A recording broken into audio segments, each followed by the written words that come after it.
Hey guys, today I want to talk about motivation.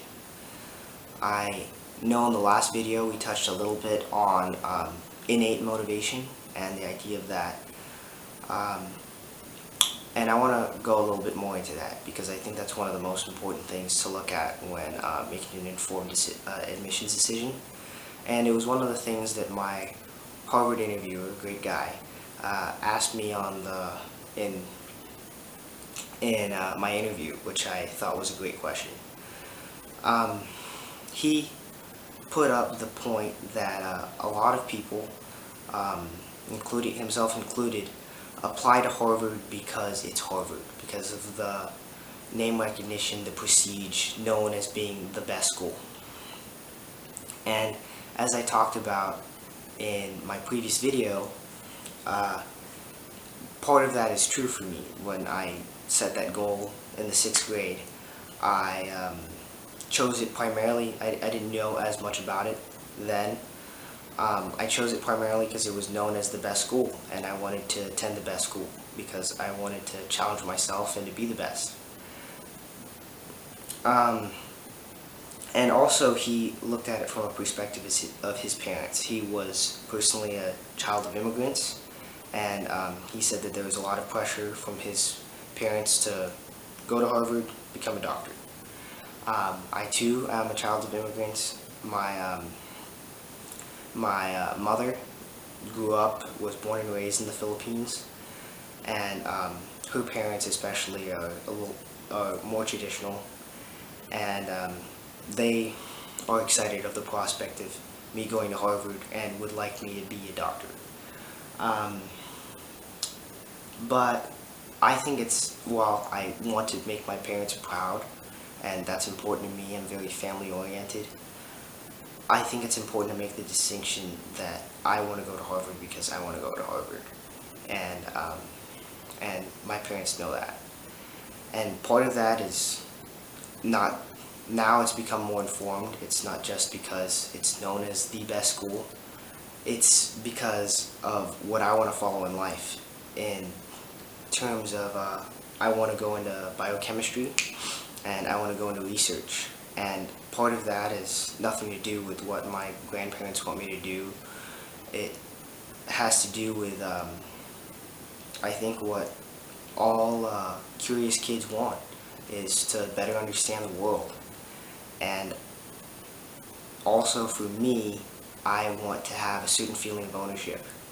And for me, research in biochemistry really does that because you're finding out how the world works. And it's the cutting edge part. Some of the things that I learned in biology this year in AP Bio are things that were discovered by a UCLA student within the last 20 years.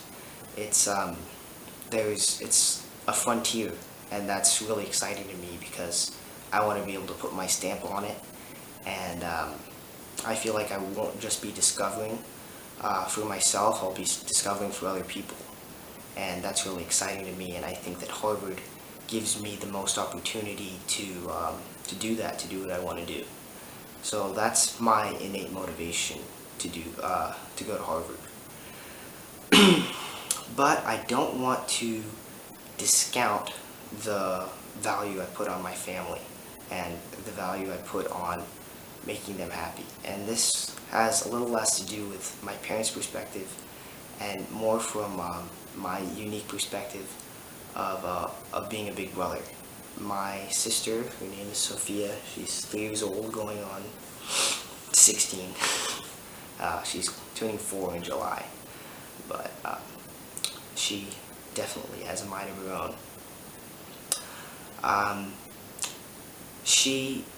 There's a very large age gap between us. There's about a 14-year age gap, and that gives you a little different relationship than your typical brother-sister relationship. I had probably a more typical relationship sibling relationship with my elder sister, Dresden, because we were closer in age. We were 3 years apart, more sibling rivalry, things like that.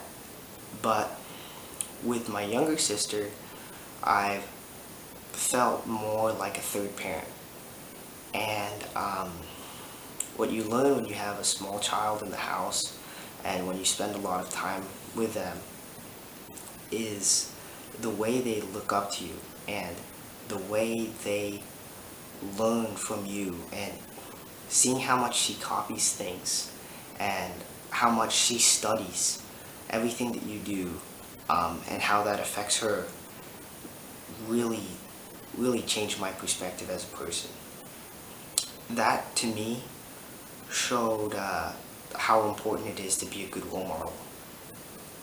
Part of that is one of the reasons why I want to give her an important focus in education, and I want her to learn from me, and I want her to have a good role model when she eventually reaches my age. Another thing from her perspective is if any of you have kids, you will know that they think that you're a hero. They think that you could do anything. One time she was watching I think it was the Incredible Hulk or some superhero show. It was PJ Masks. If you watch kid shows, you'll know what that is. But one of the characters lifted up a car, and she said, "Oh, whoa, that guy's really strong." And I said, "Oh, whoa, that guy's really strong." And then she said, "I bet you could pick up a car, Connor." She said, "If you really tried, because you're really strong." And I tried to explain to her that no, cars are really heavy, I can't do that. But little kids have this superhuman image of you, and part of you wants to be able to live up to that. And for me, what that translates to is trying to be something great. And that idea of trying to be something great, to live up to that big expectation that little kids have, that my sister has for me, is one of the reasons why I want to achieve something great. And that goes into to why I want to go to Harvard, because I feel like that institution will allow me to live up to that. And for that, I'm very grateful and very hopeful. And that should do it for today. Thanks.